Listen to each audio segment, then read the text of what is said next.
Hello everyone, welcome to Anubha study facts. आज हम बात करने वाले हैं बाल विकास के टॉप मोस्ट 50 क्वेश्चंस की। ये आपके C TET, M P TET, U P TET, K V S और डी ट्रिपल एस पी जैसे एग्जाम्स में बहुत ज़्यादा हेल्प करेगा। सेशन पसंद आए तो आप लाइक कर सकते हैं, कमेंट कर बता सकते हैं अपने सुझाव, जो भी सजेशंस आप इस सेशन के रिगार्डिंग देना चाहते हैं। और शेयर ज़रूर कीजिएगा, जहाँ पर भी आप किसी न किसी एजुकेशन ग्रुप में जुड़े होंगे तो वहाँ पर आप उसको शेयर कीजिएगा। और चैनल पर पहली बार आए हैं, इसी तरह की और वीडियोस देखना चाहते हैं तो चैनल को सब्सक्राइब कर सकते हैं। ये बेल आइकन ज़रूर प्रेस कर लीजिएगा, उससे क्या होता है जब भी मैं न्यू वीडियो अपलोड करती हूँ तो उसका नोटिफिकेशन आप लोग के पास पहुँच जाया करेगा।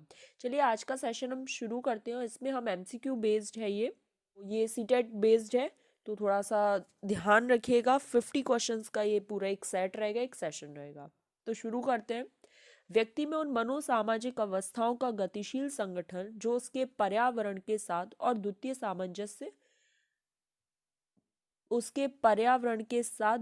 सामंजस्य स्थापित करता है। व्यक्ति में उन मनोसामाजिक अवस्थाओं का हमको एक जो गतिशील संगठन है उसको क्या बोलते हैं ये बताना है। समायोजन, व्यक्तित्व, संवेदना और चरित्र।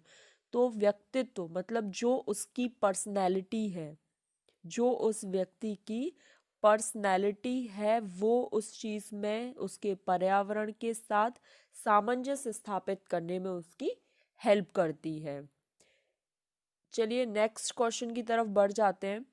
औसत बुद्धि वाले बालकों की जो बुद्धि लब्धि है IQ, तो सबको पता हो, आपको पता होगा, मैंने इंटेलिजेंस की थ्योरी में कराया है। IQ होता है mental as upon chronological age into 100। अब आप मुझे कमेंट सेक्शन में ये ज़रूर बताइएगा कि ये जो IQ फॉर्मूला है ये 100 किसने लगाया। ठीक है, तो टर्मन ने दिया था सबसे पहले IQ के बारे में, ये स्टर्न ने दिया था। आप लोग मुझे कमेंट सेक्शन में बताएंगे क्यों, क्योंकि ये जो मैंने इंटेलिजेंस की थ्योरी है ये मैं करा चुकी हूँ आप लोगों को। अगर आपने की है तो आप इसका बहुत सही आंसर बता देंगे। तो मेंटल एज जो होती है, जिस एज के अकॉर्डिंग आदमी अपना व्यवहार दर्शाता है, और क्रोनोलॉजिकल एज क्या होती है, उस व्यक्ति की डेट ऑफ बर्थ। तो औसत बुद्धि वाले जो एवरेज स्टूडेंट्स होते हैं, जो एवरेज लोग होते हैं, उनकी जो IQ होता है वो कितना होता है, 92,109। चलिए यहाँ तक समझ आ गया।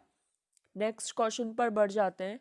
मनोलैंगिक विकास में सुप्त अवस्था मतलब जो लेटेंसी पीरियड है, उसका जो वर्ग अंतराल मतलब जो समय अंतराल है, वर्ग अंतराल है, वो क्या है, 2 से 5 वर्ष, 6 से 11, 20 से 22 और 18 से 20।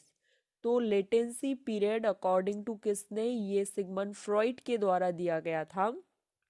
6 से 11 वर्ष मनोलैंगिक विकास, साइकोसेक्सुअल थ्योरी किसके द्वारा दी गई थी, फ्रॉइड के द्वारा। ये आप सब लोग को पता होना चाहिए, ठीक, उन्हीं के द्वारा ये बात बताई गई थी। आगे बढ़ जाते हैं। केवल कागज पेंसिल द्वारा जो जांच होती है, आप सबको पता होगा, एक स्कोलास्टिक एक को स्कोलास्टिक। स्कोलास्टिक मतलब पेपर पेन वाली जो असेसमेंट होता है, और एक होता है को स्कोलास्टिक मतलब अदर करिकुलर एक्टिविटीज़ वगैरह जो कराई जाती हैं। तो यहाँ पर किसके बारे में पूछा गया है, कागज पेंसिल के बारे में, मतलब ये स्कोलास्टिक एक्टिविटी के बारे में पूछ रहा है। सकल आकलन को बढ़ावा देगा, आकलन को सीमित कर देगा, समग्र मूल्यांकन को सुविधा प्रदान करेगा। देखिए समग्र मतलब फुल्ली होता है। अब यहाँ पर केवल स्कोलास्टिक है, को स्कोलास्टिक नहीं है, मतलब एक एक्टिविटी तो गायब है जो अदर करिकुलर एक्टिविटीज है, तो समग्र तो नहीं हो सकता। जब भी कभी ऐसा हो कि आपको किसी क्वेश्चन का आंसर नहीं पता हो तो एक एक करके उस निगेटिव ऑप्शंस को कैंसिल करते जाना है। देखो अब हम इस क्वेश्चन में बहुत अच्छे से सीखने वाले हैं, थोड़ा सा ध्यान दीजिएगा। तो जो कागज पेंसिल है उसके थ्रू क्या होता है, निरंतर मूल्यांकन हो सकता है क्या, नहीं, निरंतर मूल्यांकन नहीं हो सकता है, क्योंकि इसमें और एक्टिविटीज और चीज़ें शामिल नहीं है। केवल कागज पेंसिल है, अगर आपने अच्छा कर दिया तो बढ़िया है, और नहीं कर पाए बिकॉज ऑफ एनी रीजन तो आप उसमें फेल हो जाते हो। आकलन को सीमित कर देता है। हाँ, ये थोड़ा सा ठीक लग रहा है कि एक लिमिट सेट कर देता है कि भैया अगर आपने अच्छा परफॉर्म कर लिया एग्जाम में तो आप अच्छा मार्क्स गेन कर लोगे, और नहीं कर पाए तो नहीं कर पाओगे। ये थोड़ा सा ठीक लग रहा है। सकल आकलन मतलब एक्टिव, यहाँ पर भाई एक्टिव तो है ही नहीं क्योंकि करिकुलर एक्टिविटीज ही नहीं है, तो ये भी कैंसिल हो गया। तो इस तरीके से ना आप किसी भी क्वेश्चन के बिल्कुल सही आंसर तक पहुंच सकते हो। और आपको सीटेट में सीडीपी में ऐसे क्वेश्चंस देखने को मिलेंगे जो देखते ही साथ दो तो बिल्कुल कैंसिल हो रहे होंगे। अब रही बात दो की, तो थोड़ा सा अपना जो मेंटल रीजनिंग है उसको थोड़ा सा लगाना पड़ता है, और क्वेश्चंस को आप लोग सॉल्व कर लेंगे। नेक्स्ट क्वेश्चन की तरफ बढ़ जाते हैं। जब नहीं आए उसके लिए है, और आ रहा है तो बहुत ही अच्छी बात है। डैश के अनुसार बालक का विकास आनुवंशिकता और वातावरण का गुणनफल है। तो ये मैं आपको डेवलपमेंट वाली थ्योरी में करा चुकी हूँ। सबसे पहली थ्योरी थी हमारी डेवलपमेंट वाली, सीडीपी फुल कोर्स बाय अनुभव स्टडी फैक्ट्स। लिंक मैं आपको डिस्क्रिप्शन बॉक्स में दे दूंगी और आई बटन में भी दे दूंगी। वहां पर जाकर कुछ 15-20 सेशंस मैंने लिए हैं, तो आप एक बार उनको देख जरूर लीजिएगा। तो डेवलपमेंट जो है वो हेरिडिटी और एनवायरनमेंट का प्रोडक्ट है। यहाँ पर क्वेश्चंस बहुत घुमा फिरा कर आ सकता है। गुणनफल की जगह यहाँ पर आपको पूछ भी सकता है कि क्या है, गुणनफल है, योगफल है, या क्या चीज है। तो एक तो अगर इन्होंने यहाँ पर दे दिया कि गुणनफल है, तो अब इन्होंने उस साइकोलॉजिस्ट का नाम पूछा है, वुडवर्थ, प्याजे, स्किनर और कोलबर्ग। तो कोलबर्ग के द्वारा नैतिक विकास का सिद्धांत दिया गया, स्किनर के द्वारा कंडीशनिंग की बात की गई, प्याजे के द्वारा संज्ञानात्मक विकास का सिद्धांत दिया गया, वुडवर्थ के द्वारा ये बात कही गई है। ठीक, और ये वाला साइन आप लोग को याद रखना है क्योंकि एग्जाम में ये पूछा गया है पहले भी और आगे भी पूछे जाने की संभावना है। नेक्स्ट बढ़ जाते हैं। मध्य बचपन अवधि। मध्य बचपन अवधि आपको बतानी है, तो सबसे पहले तो आपको ये पता होना चाहिए कि जो बाल्यावस्था जो होती है, मतलब जो बचपन की अवस्था होती है, वो 2 से 12 वर्ष की होती है। ठीक, 0 to 2 years होती है आपकी इन्फेंसी, शैशवावस्था। फिर उसके बाद अब हमसे क्या पूछा गया है कि जो मध्य बचपन अवधि है वो क्या है, तो जन्म से 2 वर्ष कैंसिल हो गया। ठीक, फिर उसके बाद 2 से 6 वर्ष। 2 से 6 वर्ष मतलब अब हम क्या अर्ली चाइल्डहुड में आ गए। 2 से 12 में इसको 2 पार्ट्स में डिवाइड किया हुआ है, तो अब हम किस में आ गए हैं, हम आ गए हैं अपनी अर्ली चाइल्डहुड एज वाले में। 10 वर्ष के बाद क्या होता है, लेटर चाइल्डहुड हो जाता है। और हमसे क्या पूछा गया है, मध्य बचपन अवधि पूछा गया है, तो हमारा आंसर होगा 6 से 11 वर्ष। आई होप आप लोग को अब अच्छे से क्लियर हो गया होगा कि क्वेश्चंस को डील कैसे करना है। नेक्स्ट क्वेश्चन की तरफ बढ़ जाते हैं। डैश एक प्रक्रिया है जिसके माध्यम से मानव शिशु समाज के सक्रिय सदस्य के रूप में, समझना, मानव शिशु समाज के सक्रिय सदस्य के रूप में निष्पादन करने के लिए आवश्यक कौशलों का अर्जन करता है। मतलब अब उसको समाज के साथ उठना बैठना, उसके तौर तरीके, ये सब समझना है। तो ये जो प्रोसेस है वो क्या है, विकास। विकास सीखना, तो विकास कोई सीखा नहीं जाता, ये एक प्रोसेस है जो खुद से खुद होती है, एक सीक्वेंस में चलती है। और हमेशा याद रखिएगा, विकास कभी भी इस तरीके से लीनियर एक सीधी रेखा में नहीं होता है। विकास स्पाइरल होता है, मतलब कभी ज़्यादा कभी कम, कभी ज़्यादा कभी कम, कभी ज़्यादा कभी कम, इस तरीके से। परिपक्वता, मैच्योरिटी, समाजीकरण या वस्तु स्थायित्व। वस्तु स्थायित्व आप सबको पता है, मैंने प्याजे की थ्योरी में अच्छे से कराया। अगर अभी तक आप लोगों ने प्याजे की थ्योरी नहीं देखी है तो चैनल पर अपलोडेड है, आप देख सकते हैं। वस्तु स्थायित्व थोड़ा सा समझ लेते हैं एक लाइन में, कि जब जो बच्चा है वो ये समझने लगे कि भले ही वस्तु उसके सामने हो या ना हो, पर उसका अस्तित्व है, मतलब उसका एग्जिस्टेंस बना रहता है, वो वस्तु स्थायित्व है। जब बात समाज की आ रही है तो ये बिल्कुल डायरेक्टली समाजीकरण की प्रोसेस आ जाएगी। सोशलाइजेशन की थ्योरी भी चैनल पर अपलोडेड है, अगर अभी तक आपने नहीं देखी तो देखिएगा, क्योंकि सोशलाइजेशन से भी 2-3 मार्क्स के क्वेश्चंस बनते ही बनते हैं। तो समाजीकरण इसका बिल्कुल सही आंसर हो जाएगा। नेक्स्ट क्वेश्चन है, प्याजे के अनुसार विकास को प्रभावित करने में जो निम्नलिखित कारक है उनमें से सबसे महत्वपूर्ण भूमिका मतलब उसमें से महत्वपूर्ण भूमिका किसकी है? तो भाषा के बारे में बात किसके द्वारा की गई? वाइगॉत्स्की के द्वारा। अनुकरण इमिटेशन की बात की गई एल्बर्ट बेंड्यूरा के द्वारा। पुनर्बलन रीइंफोर्समेंट की बात की गई स्किनर के द्वारा। अब देखिए भौतिक विश्व के साथ मतलब जो भौतिक समाज है, भौतिक विश्व है, पर्यावरण है, वैसे समाज की बात किसने की है? वाइगॉत्स्की ने। लेकिन सोशल इंटरेक्शन को भले ही लीस्ट इंपॉर्टेंस दिया हो, लेकिन पियाजे ने भी बात की है। तो भौतिक विश्व मतलब जो पूरा एक पर्यावरण है, जो एनवायरमेंट है, जो सराउंडिंग्स है, उसके बारे में बात किसके द्वारा की गई है? पियाजे के द्वारा। तो हमारा फोर्थ ऑप्शन बिल्कुल करेक्ट हो जाएगा। नेक्स्ट क्वेश्चन की तरफ बढ़ जाते हैं। विकास के बारे में निम्नलिखित में से कौन सा कथन सही है? तो अब हमें सही बताना है। तो विकास जन्म से किशोर अवस्था तक आगे की ओर फिर पीछे, तो ऐसा कभी नहीं होता। विकास हमेशा आगे की ओर ही बढ़ता रहता है, कभी भी रिवर्सिबल नहीं होता।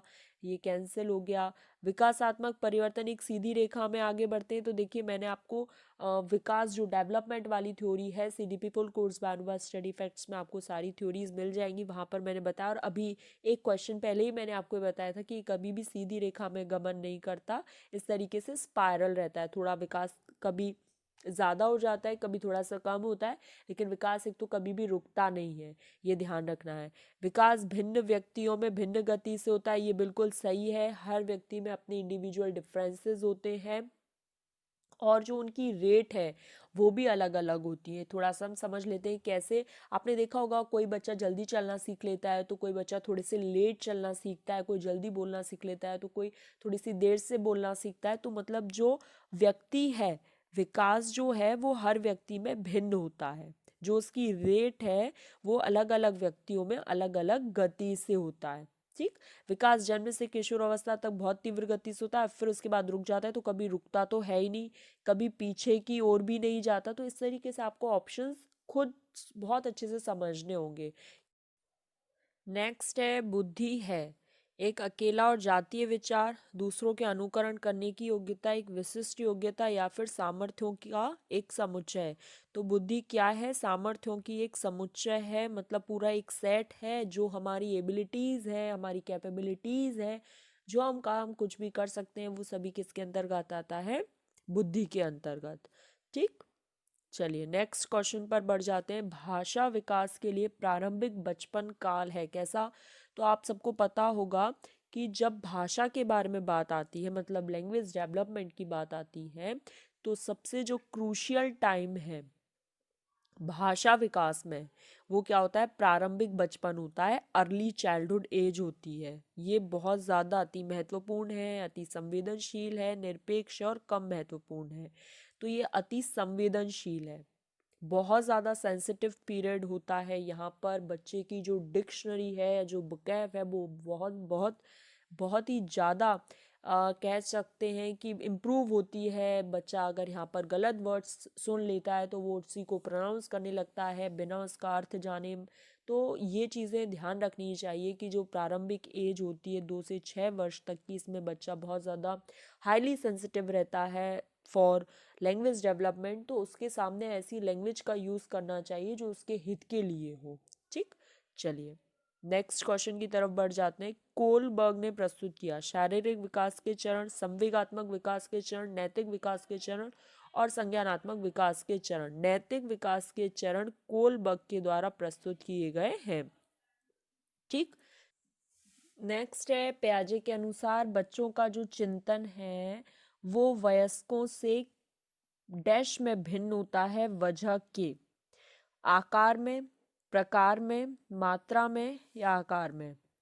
तो गाइज जो वयस्क हैं वो, या जो बच्चे का जो चिंतन है वो वयस्कों से प्रकार में भिन्न होता है, लेकिन मात्रा में समान। अब थोड़ा सा इसको समझ लेते हैं। जैसे किसी भी बच्चे का फेवरेट टॉय टूट गया है तो वो रोने लगता है, दुखी हो जाता है इस टॉय के लिए कि वो मेरा फेवरेट टॉय था, वो टूट गया। तो हम उसको क्या बोलते हैं कि कोई बात नहीं, हम आपको दूसरा टॉय दिला देंगे।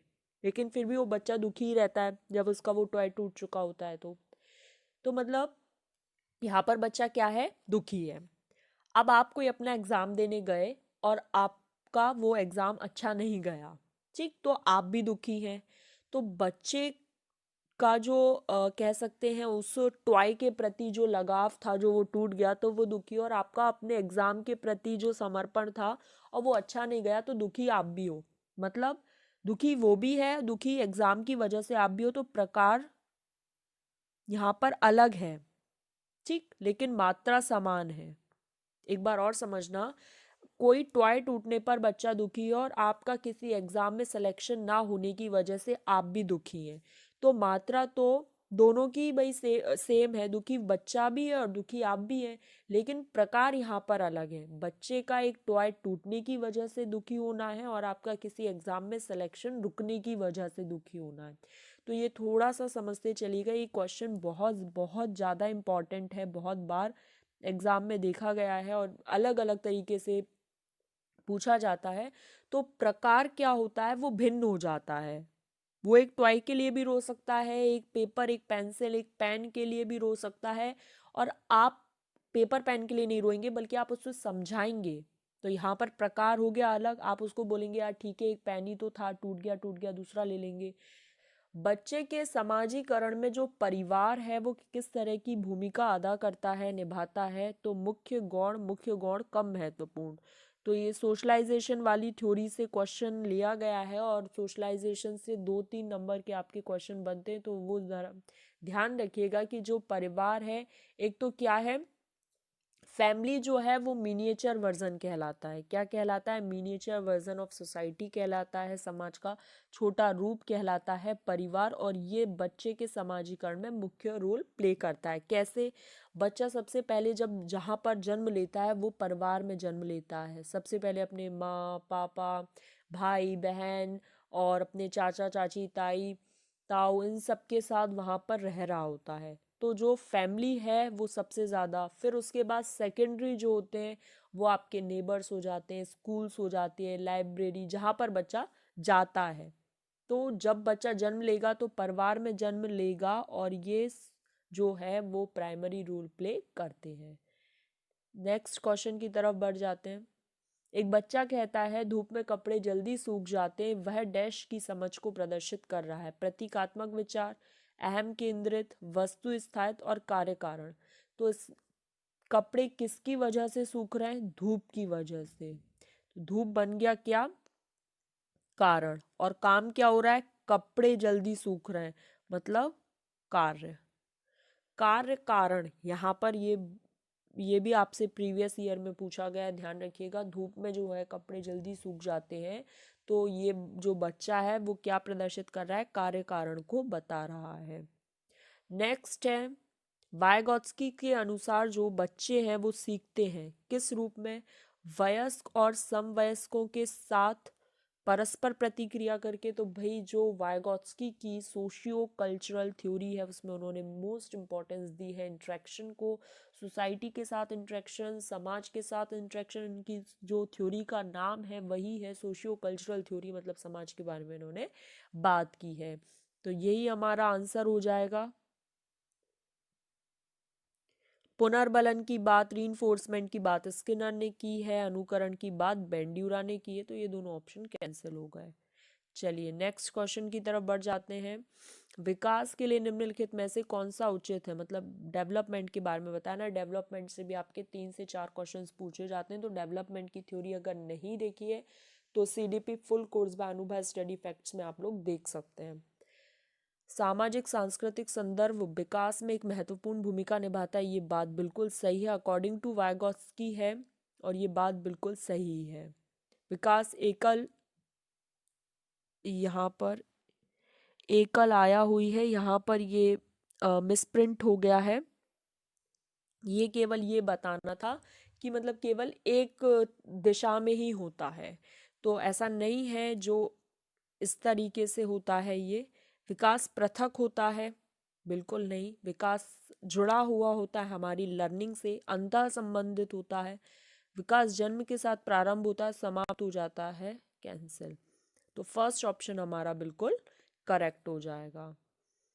नेक्स्ट है, व्यक्तियों में एक दूसरे से भिन्नता क्यों होती है?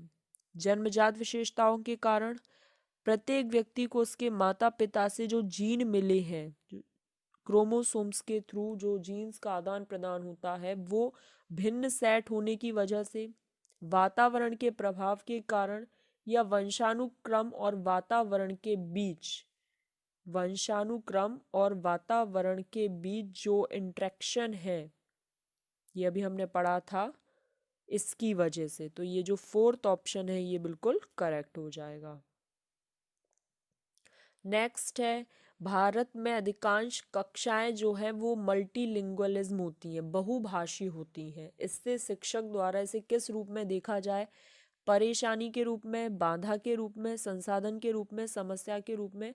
तो इसे रिसोर्स के रूप में देखा जाए, संसाधन के रूप में देखा जाए। ये टीचर को भी समझना चाहिए कि जो बच्चे हैं वो अलग अलग बैकग्राउंड से आते हैं, अलग अलग संस्कृति से आते हैं, तो उसे एक संसाधन के रूप में, रिसोर्स के रूप में लेना चाहिए।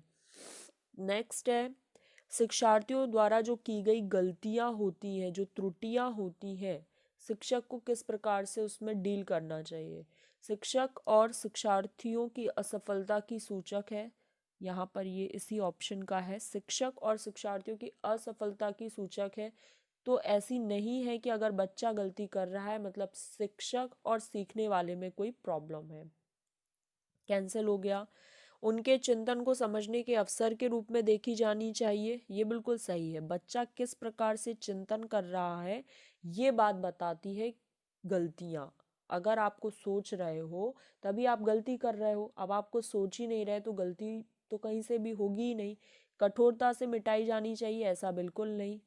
बच्चों को कमजोर और उत्कृष्ट चिन्हित तो लेबलिंग तो कभी नहीं करेंगे आप। जहाँ कहीं भी बात गई ऐसी आ जाए कि आप बच्चे को लेबल दे रहे हैं कि ये होशियार है, ये गधा है, वो ऑप्शन आप देखते ही साथ कैंसिल कर दीजिएगा। तो हमारा जो बिल्कुल सही ऑप्शन है वो सेकंड है कि उनके चिंतन को समझने के अवसर के रूप में कि बच्चे किस प्रकार से चिंतन कर रहे हैं। ठीक, नेक्स्ट है, डैश के विचार से बच्चे सक्रिय ज्ञान निर्माता और नन्हे वैज्ञानिक हैं। सक्रिय ज्ञान के निर्माता भी हैं और नन्हे वैज्ञानिक हैं। ये बात किसने कही? वाइगॉत्स्की, स्किनर, पैवलोव या पियाजे?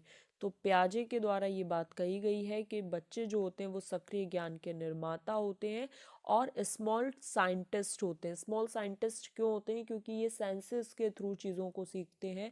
जब वो इन्फेंसी पीरियड में होते हैं, 0 से 2 वर्ष की अवस्था में होते हैं, तो इस एज में बच्चे क्या कर रहे होते हैं? इस एज में बच्चे अपने सेंसेस का यूज़ कर रहे होते हैं और चीज़ों को सीख रहे होते हैं। तो ये बात पियाजे के द्वारा कही गई है। बाल केंद्रित शिक्षा, चाइल्ड सेंटर्ड एजुकेशन के बारे में मैंने बात की, इंक्लूसिव एजुकेशन के बारे में मैं बात की, समावेशी शिक्षा। यहाँ से आपका 5 नंबर का क्वेश्चन बनता ही बनता है। 5 नंबर के 5 क्वेश्चंस आपको देखने को मिलेंगे। तो अगर आपने ये सेशन नहीं देखा इंक्लूसिव एजुकेशन, तो ये आपको link CDP full course by Anubha study facts में मैं आपको डिस्क्रिप्शन बॉक्स में दे दूंगी, वहाँ से देख लीजिएगा। बहुत ही ज़्यादा इंपॉर्टेंट है लेकिन उतना ही सरल भी है। आप 5 नंबर आसानी से ला सकते हैं, बस एक बार समझ लीजिएगा। बाल केंद्रित शिक्षा शास्त्र का अर्थ है बच्चों को पूर्ण रूप से स्वतंत्रता देना, बच्चों को नैतिक शिक्षा देना, बच्चों को शिक्षा का अनुगमन और अनुकरण करने के लिए कहना। तो कभी भी आप बच्चों को इमिटेशन के लिए तो नहीं बोलेंगे कि बस तुम इसकी नकल उतार लो, ऐसा कभी नहीं होगा। और पूरी ही स्वतंत्रता दे देंगे तो फिर बच्चे स्कूल क्यों आ रहे हैं? नैतिक शिक्षा देना, केवल नैतिक शिक्षा देना ही इंक्लूसिव एजुकेशन या फिर चाइल्ड सेंटर्ड एजुकेशन का नहीं होता है। चाइल्ड सेंटर्ड एजुकेशन वो होती है जहाँ पर बच्चा सेंटर में होता है और उसके अकॉर्डिंग जो पूरा सिस्टम है वो काम करे, जो बच्चे की नीड्स हैं, जो इंडिविजुअल डिफरेंसेस हैं, वो सब कुछ देखे। बच्चों के अभिव्यक्ति और उनकी सक्रिय भागीदारिता को महत्व दें। जो उनकी अभिव्यक्ति है, जो वो सोच रहे हैं, जो वो समझ रहे हैं, और उनकी जो सक्रिय भागीदारी है, मतलब वो किस तरीके से एक्टिवली रोल प्ले कर रहे हैं किसी भी चीज़ में, अगर आप ये समझते हैं तो ये चाइल्ड सेंटर्ड एजुकेशन के अंतर्गत आता है। क्योंकि चाइल्ड सेंटर्ड एजुकेशन में बच्चा जो होता है वो सेंटर में हो जाता है। अब सिस्टम को उसके अनुरूप चेंज होना रहता है, उसके अकॉर्डिंग काम करना होता है। नेक्स्ट क्वेश्चन की तरफ बढ़ जाते हैं। बहुबुद्धि सिद्धांत जो हॉवर्ड गार्डनर का मल्टीपल इंटेलिजेंस थ्योरी, ये भी मैंने कराई है, अगर आपने नहीं देखी है तो देख लीजिएगा।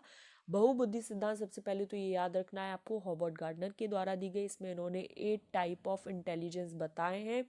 अब इसमें क्वेश्चन क्या पूछा गया है, ये आपके एमपीटेट में भी पूछा गया है, सीटेट में भी पूछा गया है। तो हॉवर्ड गार्डनर इंटेलिजेंस से भी आपके 2 से 3 नंबर के क्वेश्चंस देखने को मिल जाते हैं, तो ये थोड़ा सा ध्यान रखिएगा। एयरफोर्स पायलट के बारे में अब हमसे पूछा गया है कि अगर एयरफोर्स पायलट बनना है तो आपके अंदर किस प्रकार की बुद्धि की आवश्यकता है। अंतरावैक्तिक, अंतःवैक्तिक, गतिक और संगीत। तो सबसे पहले म्यूजिकल इंटेलिजेंस जो है वो किस में होती है भाई, जो जिनको कंपोजर हो गए, सिंगर हो गए, जिनको म्यूजिक से रिलेटेड नॉलेज हो। इंटर और इंट्रा समझ लेते हैं। इंटर मतलब जब दो लोगों के बीच इंटरेक्शन अच्छा हो, जब आप दूसरे के मन की बात को समझ सकें। और इंट्रा जो होता है जब आप अपने आप में ही रहते हैं, जैसे स्पिरिचुअल गुरु वगैरह हैं, ये अपने आप को बहुत अच्छे से समझते हैं। गतिक मतलब स्पेशियल, स्पेशियल मतलब यहाँ आपको ये इसकी सब नॉलेज है, चारों दिशाओं का ज्ञान है। आप जैसे एक आर्किटेक्चर है, उसको आप पूरा एक खाली प्लॉट दिखाओ, वो ये बता सकता है कि इसमें कहाँ क्या रूम बनेगा, किस तरीके से ये इंटीरियर डिज़ाइनर जो होते हैं वो पूरा सब कुछ एक स्ट्रक्चर, एक पूरा ढांचा बना लेते हैं और वो सब कुछ अच्छे से एक्यूरेटली बताते हैं। तो जो पायलट है उसको भी सभी दिशाओं का ज्ञान होना बहुत ज़्यादा ज़रूरी है, तो उसके अंदर गतिक स्पेशियल इंटेलिजेंस होना ज़रूरी है। ये हॉवर्ड गार्डनर की थ्योरी मैं पूरी करवा चुकी हूँ आपको, यहाँ पर मैं एक बार शॉर्ट में बता देती हूँ। विजुअल स्पेशियल जो होते हैं, ये देखिए स्पेशियल हमने बात करी थी, जो आर्किटेक्चर वगैरह होते हैं और जो इंटीरियर डिज़ाइनर हैं, पायलट वगैरह हैं, इनको विजुअल मतलब देखना भी है, कहाँ कैसा क्या जगह है, तो ये सब चीज़ें बहुत ज़्यादा ज़रूरी है। लिंग्विस्टिक वर्बल मतलब आपकी लैंग्वेज पर पकड़ अच्छी होनी चाहिए, वो टीचर हो सकता है, एडवोकेट हो सकता है, इवन पॉलिटिशियन भी हो सकते हैं, पोइट हो सकता है। इंटरपर्सनल मतलब आप जब दो लोग आपस में इंट्रैक्शन कर रहे हैं और आप दूसरे की मन की बात को अच्छे से पढ़ सकते हैं, समझ सकते हैं। इंट्रा मतलब आप अपने आप में ही निहित हैं, अपने आप को ही आप बहुत अच्छे से समझ रहे हैं, स्पिरिचुअल गुरु वगैरह हैं। फिर लॉजिकल मैथमेटिकल मतलब ये मैथमेटिशियन हो गया। म्यूजिकल मतलब कंपोज़र, सिंगर वगैरह। बॉडीली काइनेस्थेटिक जो जिम्नास्ट वगैरह होते हैं उनमें बहुत अच्छी होती है, जो बॉडी पर पकड़ अच्छी रखते हैं। स्पोर्ट्समैन वगैरह हो गए, नेचुरलिस्टिक फार्मर वगैरह, बॉटनिस्ट वगैरह जो गार्डनिंग बहुत अच्छे से जानते हैं, प्लांट्स के बारे में अच्छा समझते हैं, इन सब के बारे में। तो ये मैंने एक शॉर्ट में आपको ये पूरी वीडियो बता दी है, अगर आप और डिटेल में देखना चाहते हैं तो चैनल पर अपलोडेड है, देख लीजिएगा। आप एक शिक्षिका या शिक्षक के रूप में रैगिंग और धमकाने के सख्त विरोधी हैं। इस संदर्भ में विद्यालय में पोस्टर लगवा दें और ये समिति बनवाएं। आपसे जुड़ने वाले जो किशोर हैं वो इस विचार के दृढ़ विश्वासी हैं। तो आप किस स्तर पर हैं? तो सबसे पहले तो हमें ये समझना है कि किस थ्योरी के बारे में बात कर रहे हैं। ये कोलबर्ग के बारे में बात कर रहे हैं। प्री कन्वेंशनल, कन्वेंशनल और पोस्ट कन्वेंशनल 3 जो लेवल दिए गए थे, तो याद रखिएगा लेवल कितने हैं 3, और स्टेजेस कितनी है तो 6। तो पूर्व पारंपरिक स्तर पर तो जो बच्चे की मोरलिटी ही विकसित नहीं होती, तो यहाँ पर वो इतने बड़े बड़े स्टेप तो ले नहीं सकता। पारंपरिक में वो सोशल, हर चीज़ सोसाइटी के थ्रू जुड़ी होती है भाई, जो सोसाइटी ने बोला, जो सोसाइटी के लिए भले के लिए हम वही करेंगे। पोस्ट कन्वेंशनल जो है ना, यहाँ पर क्या होता है, आप अपने हित से बढ़कर, मतलब केवल आपको अपना हित ना दिखे, आपको दूसरे का भी यहाँ पर हित दिख रहा है, that is post conventional. Next है ये तथ्य कि बच्चों को सांस्कृतिक रूप से प्रासंगिक ज्ञान की आवश्यकता होती है, किस व्यक्ति से संबंधित है। सांस्कृतिक रूप तो सोशियो कल्चरल थ्योरी दिमाग में आ जाना चाहिए। ये बात किसके द्वारा की गई? बायगॉत्स्की के द्वारा। बात वहीं ख़त्म हो गई। ये देखो यहाँ पर इन्होंने कल्चर के बारे में बात की है, लैंग्वेज के बारे में बात की है, थॉट के बारे में बात की है। थोड़ा सा इसको समझ लेते हैं कि जो ये कहते हैं लैंग्वेज और थॉट जो होते हैं वो पैरेलल चलते हैं, ठीक। और आफ्टर डेढ़ डेढ़ वर्ष के बाद ये मर्ज हो जाते हैं। तो लैंग्वेज और जो थॉट के बारे में बात कही है पियाजे के अकॉर्डिंग, वो ये है कि पहले थॉट आता है फिर लैंग्वेज आती है। ठीक। Thought proceeds language according to पियाजे, बट अकॉर्डिंग टू वाइगॉत्स्की ये पैरेलल होते हैं। ये थोड़ा सा डिफरेंस है, ये मैंने आपको प्रीवियस क्वेश्चंस जो मैंने सीडीपी प्रैक्टिस क्वेश्चंस करवाए, आप वो वाली सीरीज ज़रूर देखिएगा, बहुत हेल्पफुल है, वहाँ ये सब समझ और अच्छे से आ जाएगा। शिक्षार्थियों को सबसे कम प्रतिबंधित विद्यालय वातावरण में रखने के माध्यम से विद्यालय दूसरे बच्चों को संवेदनशील बनाता है कि वे अलाभान्वित बच्चों को दबाएं नहीं और उन्हें निशाना ना बनाए। यहाँ पर थोड़ा सा टाइपिंग मिस्टेक हो गई है, निशाना ना बनाए होना था कि वो अलाभान्वित बच्चों को एक तो दबाएंगे नहीं और उनको निशाना नहीं बनाएंगे, ये चीज़ सिखाता है विद्यालय। ठीक, यहाँ पर थोड़ा सा टाइपिंग मिस्टेक है, ध्यान रख लीजिएगा। तो हमारा जो फर्स्ट ऑप्शन है ये बिल्कुल करेक्ट हो जाएगा। चलिए आगे बढ़ जाते हैं। बुद्धि का जो स्पीयरमैन के द्वारा जो 2 फैक्टर थ्योरी दी गई है, उसमें जो जी है वो, ये मैंने इंटेलिजेंस में कराया, अगर नहीं देखे तो देख लीजिएगा। ये सामान्य बुद्धि से रिलेटेड होता है, जी स्टैंड्स फॉर जनरल इंटेलिजेंस। ठीक। नेक्स्ट क्वेश्चन है प्रगतिशील शिक्षा, प्रोग्रेसिव एजुकेशन। अगर आपने वीडियो नहीं देखी तो देख लीजिएगा, ये भी अपलोडेड है। प्रगतिशील शिक्षा, प्रोग्रेसिव एजुकेशन जो है वो जॉन डुई के द्वारा दी गई। इसमें क्या होता है, आपको hands on experience, hands on activity करनी होती है। मतलब ज्ञान प्रत्यक्ष अनुभव और सहयोग से उत्पन्न होता है। जब तक बच्चा खुद करके नहीं देखेगा, करके नहीं सीखेगा, लर्निंग बाय डूइंग पर जोर दिया है प्रगतिशील शिक्षा में। तो प्रत्यक्ष अनुभव मतलब लर्निंग बाय डूइंग। ठीक, चलिए नेक्स्ट पर बढ़ जाते हैं। भारत में बहुत से बच्चे, विशेषकर लड़कियां, विद्यालय में आने से पहले और विद्यालय से वापस जाने के बाद घर का काम करते हैं। तो आपके विचार से इस संदर्भ में शिक्षकों को गृह कार्य के बारे में क्या करना चाहिए? कि भाई जल्दी उठो और देर तक रात में जागो? बिल्कुल नहीं। बच्चों के माता पिता से कहकर ट्यूशन लगवा दो? बिल्कुल नहीं। बच्चों को कठोर दंड दो? बिल्कुल नहीं। शिक्षिका को ऐसा गृह कार्य देना चाहिए जो विद्यालय में कराए गए अधिगम को बच्चों के घरेलू जीवन से जोड़ता हो। ये बिल्कुल ऑप्शन सही है। नेक्स्ट है, एक प्रभावी कक्षा में बच्चे अपने अधिगम को सुगम बनाने के लिए मार्गदर्शन और सहयोग हेतु शिक्षक से सहायता लेते हैं। बच्चे शिक्षक का सम्मान नहीं करते, इसलिए उन्हें जैसा अच्छा लगता है वैसा ही करते हैं। बच्चे शिक्षक से डरते हैं, ये तीनों कैंसिल हो गए। बच्चे हमेशा उत्सुक होते हैं और तैयार होते हैं क्योंकि शिक्षक उनकी प्रत्यास्मरण योग्यता का आकलन करने के लिए एक नियमित रूप से परीक्षा लेते रहे। ये आपको ध्यान में रखना चाहिए। एक प्रभावी कक्षा वही होती है जहाँ पर बच्चे उत्सुक हों, चीज़ों को सीखने के लिए तैयार हों, क्वेश्चंस पूछते हों।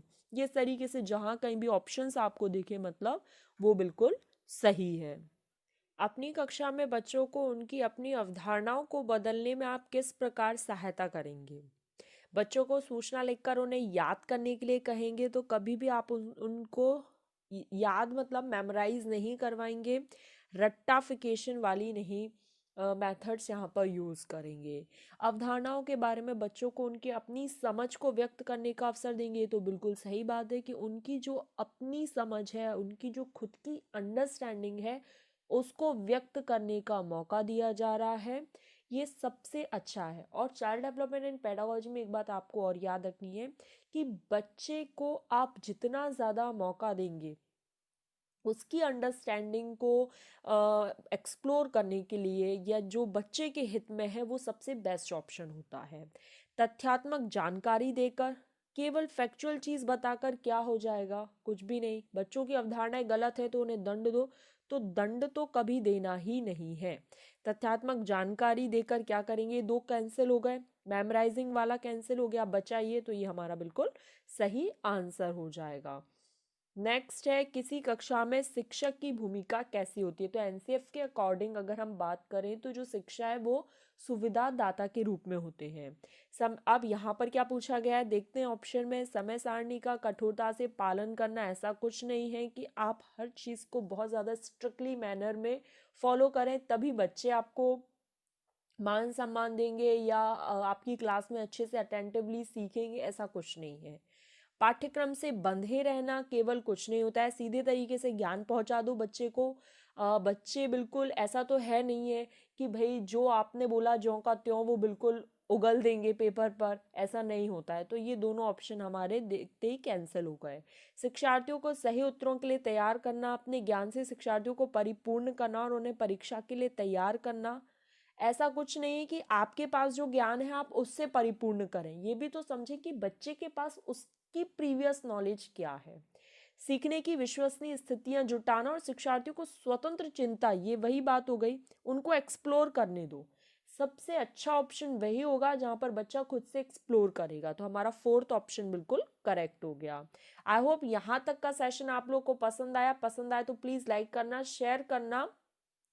चैनल पर पहली बार आए हैं, उसी तरह के CTET तक ये सेशंस देखना चाहते हैं 50-50 क्वेश्चंस के, तो प्लीज सब्सक्राइब करें। निम्नलिखित में से कौन सा कथन बच्चों की त्रुटियों के संदर्भ में है? तो जो गलतियां कर रहे हैं बच्चे उनके बारे में आप गंभीरता से लें, उनको कठोर दंड दें। बच्चे गलतियां करते हैं क्योंकि उनमें क्षमता नहीं होती सोचने विचारने की। अनुकरण करना चाहिए अगर वो गलतियों से बचना चाहते हैं। ये कैंसिल हो गए। बच्चों की जो गलतियां होती हैं वो एक खिड़की के समान होती हैं। ये जानने के लिए शिक्षक को अपनी तरफ से प्रयास करते रहना चाहिए। फोर्थ ऑप्शन बिल्कुल करेक्ट हो जाएगा। नेक्स्ट है वाइगॉत्स्की के सामाजिक सांस्कृतिक सिद्धांत। तो सबसे पहले तो यही समझो कि वाइगॉत्स्की के द्वारा कौन सा सिद्धांत दिया गया है, तो सामाजिक सांस्कृतिक सिद्धांत के बारे में बात की गई है। निम्न आयु पर अमूर्त सामग्री को प्रस्तुत किया जाए तो क्या होगा? बच्चे अमूर्त तरीके से चिंतन करेंगे।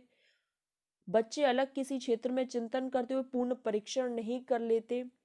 स्वनिर्देशक भाग सहयोग का निम्नतम स्तर है संस्कृति और भाषा। तो भाई सांस्कृतिक सिद्धांत वाइगॉत्स्की के द्वारा दिया गया है, तो संस्कृति और भाषा विकास में ये महत्वपूर्ण भूमिका निभाते हैं। फोर्थ ऑप्शन बिल्कुल करेक्ट हो गया।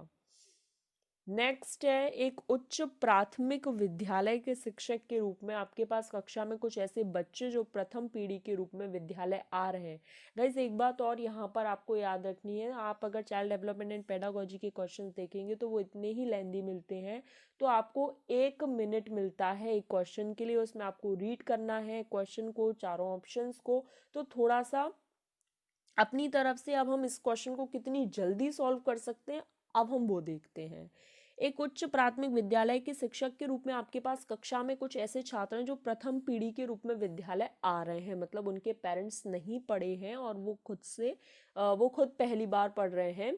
तो आपके द्वारा निम्नलिखित में से किए जाने की संभावना है। तो उनको याद कराएंगे, भाई मेमोराइजेशन नहीं कराना है, रट्टाफिकेशन नहीं कराना है। बच्चों से कहेंगे कि आगे बढ़ने की क्षमता नहीं है, कैंसिल। माता पिता को बुलाएंगे और ट्यूशन लगवाएंगे बच्चों का, बिल्कुल कैंसिल। कक्षा गतिविधि के समय गृह कार्य के लिए उन्हें बुनियादी सहयोग जो बेसिक स्ट्रक्चर है वो प्रोवाइड करेंगे।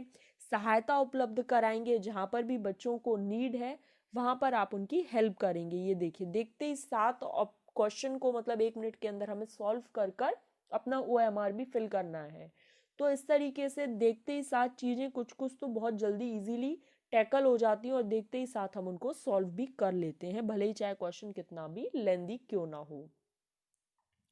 समान आयु के बच्चों में भी आकृति, योग्यता, स्वभाव, रुचि, प्रवृत्ति, अन्य बातों में बहुत अंतर होता है। तो इस संदर्भ में विद्यालय की क्या भूमिका होनी चाहिए? सुनिश्चित करना कि शिक्षक मानकीकृत निर्देश और पाठ्यपुस्तकों का प्रयोग करें।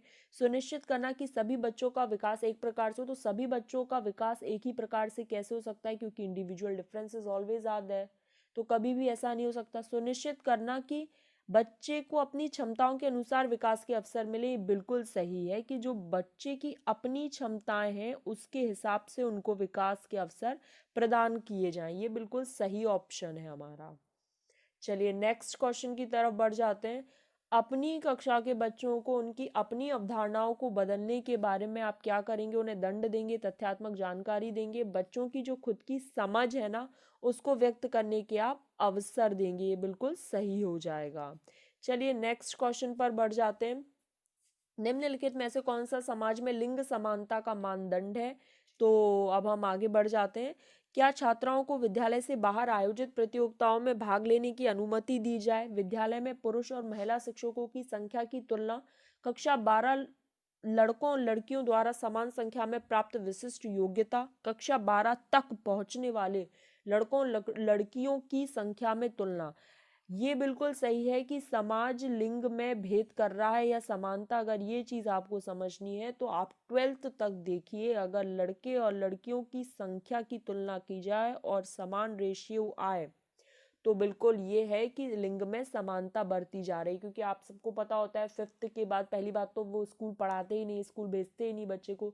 भेज भी दिया तो प्राइमरी तक पढ़ाकर बच्चे को घर बैठा लेते हैं। कहते हैं कि जो वो लड़की है वो क्या करेगी, उसके छोटे भाई बहन का ध्यान रखेगी, उसकी माँ का काम में हाथ बटाएगी।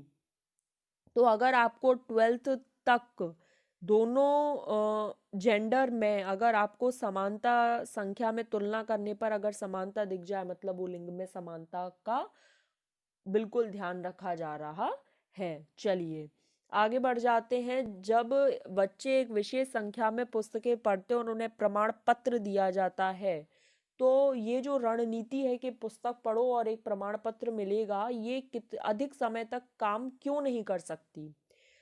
पुस्तकालय में बहुत अधिक पुस्तकों को खरीदना पड़ेगा। जब तक अधिक संख्या में बच्चे पढ़ना शुरू कर देंगे तो प्रमाण पत्र बड़ी संख्या में लगेंगे।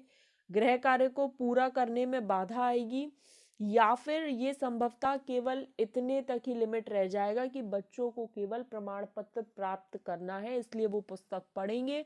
जिस दिन उनका प्रमाण पत्र से मन भर गया कि अब उन्हें कोई सर्टिफिकेट नहीं चाहिए, वो पुस्तक को पढ़ना बंद कर देंगे। मतलब ये कहीं ना कहीं एक्सट्रिंसिक है। तो 4th ऑप्शन हमारा बिल्कुल करेक्ट हो जाएगा। क्योंकि कोई भी चीज हमें केवल इसीलिए नहीं, एक्सट्रिंसिक और इंट्रिंसिक दो प्रकार की होती हैं, तो हमें केवल बच्चों को बाहर से चीजें नहीं थोपनी है, बल्कि इंट्रिंसिक उनके अंदर से वो चीज आए, निकल के बाहर निखरे कि हाँ भाई ठीक है तुमने ऐसे यूज करा। या फिर बच्चा क्यों पढ़ रहा है, क्योंकि उसको केवल अच्छे मार्क्स नहीं चाहिए, उसको ये है कि मेरी नॉलेज में भी बढ़ोतरी हो। तो इस तरीके से चीजें देखी जाती हैं। नेक्स्ट है, किसी संख्या में शिक्षक की भूमिका क्या होती है? समय सारणी को आप कठोरता से पालन करो, सीधे तरीके से ज्ञान पहुंचा दो, पाठ्यक्रम से बने रहो, या फिर बच्चों को चिंतन में, बच्चों के स्वतंत्र चिंतन में आप उसको सुविधा प्रदान करो। ये बहुत बढ़िया बात है कि आप सीखने की एक विश्वसनीय स्थिति जुटाओ और उसके बाद बच्चों को ऐसे स्वतंत्र चिंतन प्रोवाइड कराओ। व्यक्तिगत जो अंतर है, जो इंडिविजुअल डिफरेंसेस हैं, वो क्यों होते हैं?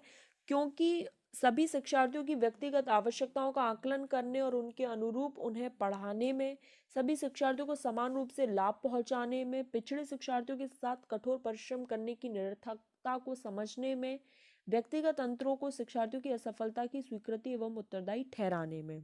तो व्यक्तिगत अंतरों का जो ज्ञान है वो शिक्षक की मदद करता है सभी जो विद्यार्थी हैं या जो शिक्षार्थी, उनकी जो व्यक्तिगत आवश्यकताएं हैं उनके अनुसार उनको पढ़ाने में।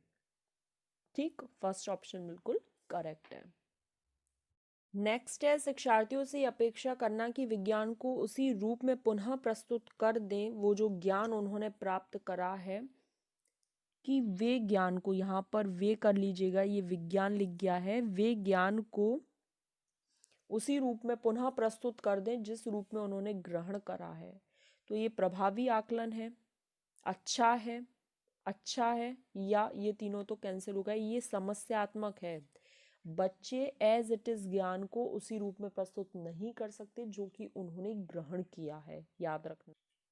नेक्स्ट है, जटिल परिस्थिति को संशोधित करने में शिक्षक बच्चों की सहायता कर सकते हैं कोई भी सहायता ना देकर, जिससे बच्चे अपने आप निर्वाह करना सीखें। एक भाषण देकर, कार्य को छोटे हिस्सों में बांटकर। ये बिल्कुल सही है कि उस कार्य को आप छोटे छोटे पार्ट्स में डिवाइड करें ताकि बच्चा जब भी वो काम करे तो उसे एक छोटा पार्ट दिखे, ना कि ये कि बहुत ज़्यादा लेंदी है।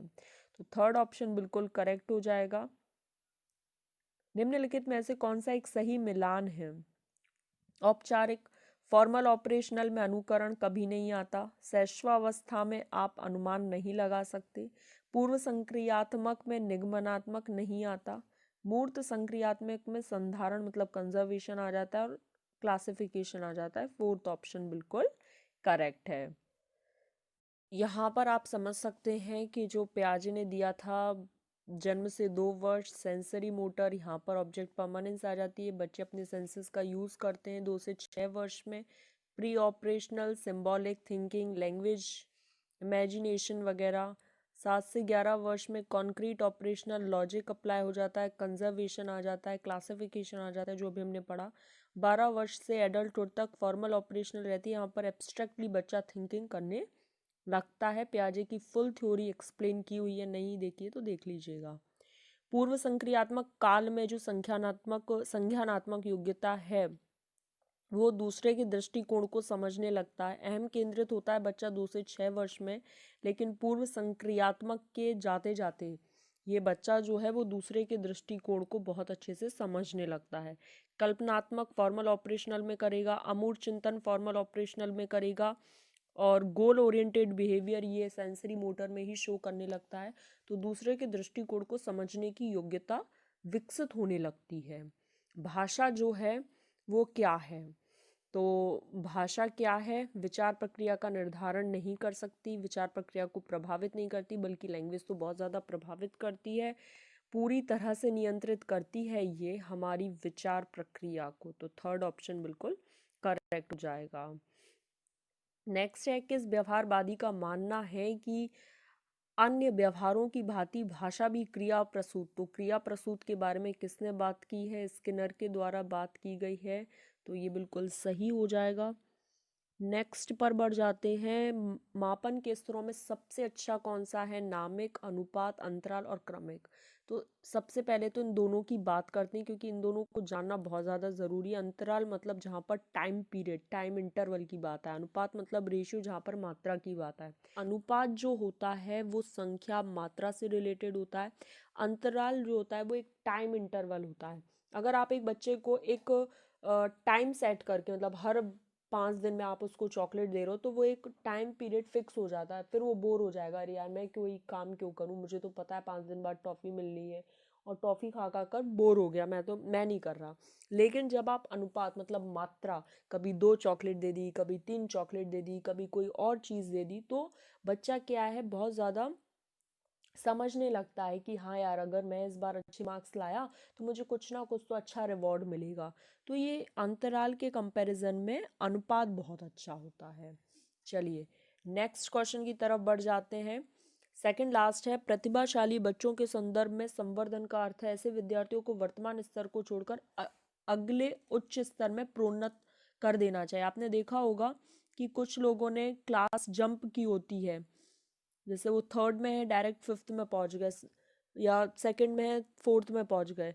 तो वो प्रतिभाशाली जो बहुत ज़्यादा गॉड गिफ्टेड टाइप चाइल्ड कह लीजिए, ब्रेन स्टॉर्म, जिनका ब्रेन स्टॉर्मिंग बहुत अच्छी होती है, सोचने की शक्ति बहुत ज़्यादा प्रबल होती है, उनके साथ ऐसा हो जाता है। आज के लिए लास्ट है, पढ़ाते समय सामान्य कक्षा में अध्यापक का सर्वाधिक ध्यान किस मनोवैज्ञानिक तथ्य पर होना चाहिए, तो व्यक्तिगत विभिन्नता देखना चाहिए। उसे ये समझना जरूरी है कि हर बच्चे में व्यक्तिगत भिन्नता है और हर बच्चा एक ही तरीके से नहीं सीख सकता। हम एक ही डंडे बोलते हैं ना कि एक डंडे से सबको हाँक दिया, तो वो नहीं होता है, क्योंकि सब में अलग अलग इंडिविजुअल डिफरेंसेस हैं। ये सब चीज़ें आपको देख के चलनी होती हैं एज अ टीचर। तो यहाँ पर हमने गाइज अपने 50 क्वेश्चंस को सॉल्व किया।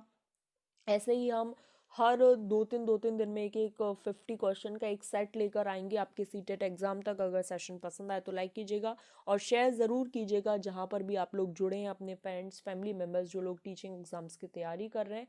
नेक्स्ट सेशन में मिलते हैं। Thanks for watching this.